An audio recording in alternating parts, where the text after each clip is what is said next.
আমাদের অপর প্রতিনিধি পার্থপ্রতিম ঘোষ আমাদের সঙ্গে রয়েছেন। পার্থপ্রতিম, যেমনটা তুমি জানাচ্ছিলে, এই সিসিটিভি ফুটেজ এবং টাইমলাইন যেখানে উঠে আসছে তা তদন্তের ক্ষেত্রে অত্যন্ত গুরুত্বপূর্ণ। পার্থপ্রতিম। একদমই, এবং টাইমলাইনটা অত্যন্ত গুরুত্বপূর্ণ। কারণ হচ্ছে সেটা হচ্ছে কখন ঘটনাটি ঘটে, কি হয়। দোহারিয়া রোডে দেখতে পাওয়া যাচ্ছে যে স্করপিও গাড়িটি দেখতে পাচ্ছ, যে গাড়ির মধ্যে 3 জন ছিল, অর্থাৎ শুভেন্দু অধিকারীর আত্মসহায়ক, এছাড়া তার গাড়ির চালক এবং তাদের সঙ্গে আরেকজন ছিল। এবং সেই 3 জন ওই গাড়ি নিয়ে যখন গলিতে প্রবেশ করছে 9:58, এবং তার পাশাপাশি সিসি ক্যামেরা ফুটেজে আরও বেশ কিছু গাড়ি ধরা পড়ছে। এবং যার মধ্যে তদন্তকারীরা মনে করছেন যে মোটর বাইক চলে যাচ্ছে বা অনেক কিছু থাকছে, তারা স্ক্যানারের মধ্যে রাখছেন সেই গাড়িগুলোকেও। মনে করছেন যে আততায়ীরা তাকে কিন্তু একেবারে বাইরে থেকে ফলো করছিল। এবং যখন ঠিক এই জায়গায় এসে পৌঁছায় শুভেন্দু অধিকারীর আত্মসহায়কের গাড়ি, অর্থাৎ সেই স্করপিও গাড়ি একেবারে এই রাস্তায় যখন আসে, ঠিক উল্টো দিক থেকে আরেকটা গাড়ি, একেবারে উল্টো দিক থেকে যে গাড়ি পথ আটকায়, অর্থাৎ যে গাড়িতে হচ্ছে ভুয়ো নম্বর প্লেট ব্যবহার করা হয়েছিল, সেই গাড়ি একেবারে উল্টো দিক থেকে আটকায় শুভেন্দু অধিকারীর আত্মসহায়কের স্করপিওটাকে। এই জায়গায় আটকাবার পরে একেবারে সেখান থেকে রাস্তার মধ্যে থেকে পয়েন্ট ব্ল্যাঙ্ক রেঞ্জ থেকে কিন্তু পরপর গুলি করা হয় চন্দ্রনাথ রথকে।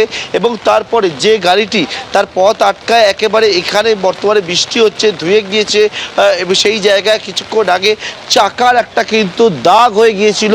এবং সেখান থেকে হঠাৎ জোরে যে ব্রেক কষে গাড়িটাকে কোনো রকমে ঘুরিয়ে আড়াআড়িভাবে, প্রত্যক্ষদর্শী সূত্রে জানতে পারছি, আড়াআড়িভাবে গাড়িটাকে কিন্তু আটকে দেয়, অর্থাৎ এই রাস্তায়, যাতে শুভেন্দু অধিকারী পিএর যে গাড়ি সেইটা বেরোতে না পারে। এবং রাস্তাটা দেখলে বুঝতে পারছো যে এখান থেকে, এই রাস্তা থেকে একটা স্করপিও গাড়ি যদি আসে এবং তার মধ্যে অপর আরও একটা 4 হুইলার গাড়ি যদি আড়াআড়িভাবে এই রাস্তায় দাঁড়িয়ে যায়, তাহলে হচ্ছে এখান থেকে বেরিয়ে অন্যত্র যাওয়ার কোনো জায়গা নেই।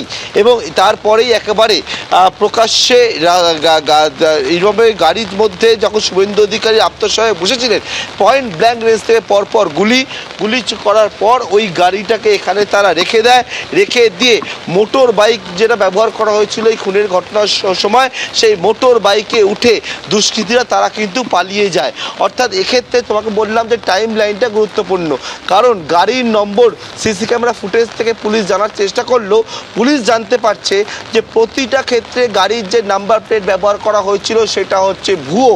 সুতরাং এই সিসি ক্যামেরা ফুটেজ থেকে পুলিশ যে আততায়ীদের কাছে পৌঁছে যাবে, সেটা অনেকটাই তারা কিন্তু বাধাপ্রাপ্ত হয়েছে। কারণ যে 4 হুইলার গাড়ি, সেটা হচ্ছে শিলিগুড়ির বাসিন্দা এক ব্যক্তির গাড়ি, তার কাছে সেই একই নম্বর প্লেটের একই মডেলের গাড়ি তার বাড়িতে রয়েছে। মোটর বাইকগুলোর নম্বর প্লেট কিন্তু ভুয়ো ব্যবহার করা হয়েছিল। সুতরাং এখনও পর্যন্ত আততায়ী বা দুষ্কৃতীদের খোঁজ পেতে সিসি ক্যামেরা ফুটেজ টাইম লাইনটা তাদেরকে সহযোগিতা করলেও পুলিশকে, কিন্তু দুষ্কৃতীদের অবধি পৌঁছাতে এখনও পর্যন্ত কিন্তু তারা ধোঁয়াশার মধ্যেই রয়েছে, পৌঁছাবার চেষ্টা করছেন তারা। ধন্যবাদ পার্থপ্রতিম। সিসিটিভি ফুটেজ আপনারা দেখতে পাচ্ছেন এবং সিসিটিভি ফুটেজকে কিন্তু হাতিয়ার করেই এই তদন্ত এগোচ্ছে। মোট 3টি গুলি লাগে চন্দ্রনাথ রথের এবং জানা যায় যে অত্যাধুনিক স্বয়ংক্রিয় আগ্নেয়াস্ত্র ব্যবহার করে প্রায় 10 রাউন্ড গুলি চালানো হয়।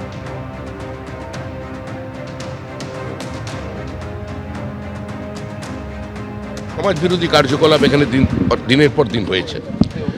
জাল আধার কার্ড তৈরি, জাল রেশন কার্ড তৈরি, জাল এপিক তৈরির কাজ এই বারাসাত এবং মধ্যমগ্রাম থেকে চলছে। ভারতবর্ষের যে প্রান্তেই যে অনুপ্রবেশকারী ধরা পড়েছে, তাদের সবাইয়ের কাছ থেকেই জেরা করে এটা পাওয়া গেছে তারা কার্ড সংগ্রহ করতে এই অঞ্চলটা থেকে।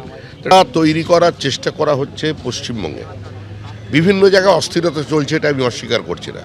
আমি আমার দলের কর্মীদের বার্তা দিয়েছি এবং প্রশাসনকে বার্তা দিয়েছি যে যদি কোনো জায়গায় কোনো অশান্তি তৈরি করেন, সেখানে ব্যবস্থা নিন, কড়া পদক্ষেপ নিন, রং দেখবেন না। কিন্তু এটা কি হলো?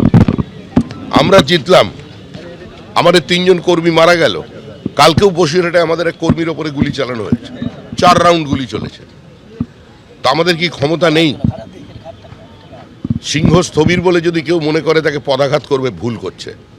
যার সঙ্গে রাজনীতির দূর দূর পর্যন্ত কোনো সম্পর্ক নেই, তিনি একজনের আত্মসহায়ক, একজন অরাজনৈতিক ব্যক্তিত্ব, প্রাক্তন একজন সেনা কর্মী। আজকে তাকে এভাবে পয়েন্ট ব্ল্যাঙ্ক রেঞ্জে গুলি করে মারার উদ্দেশ্যটা কি? এবিপি আনন্দ, এগিয়ে থাকে, এগিয়ে রাখে।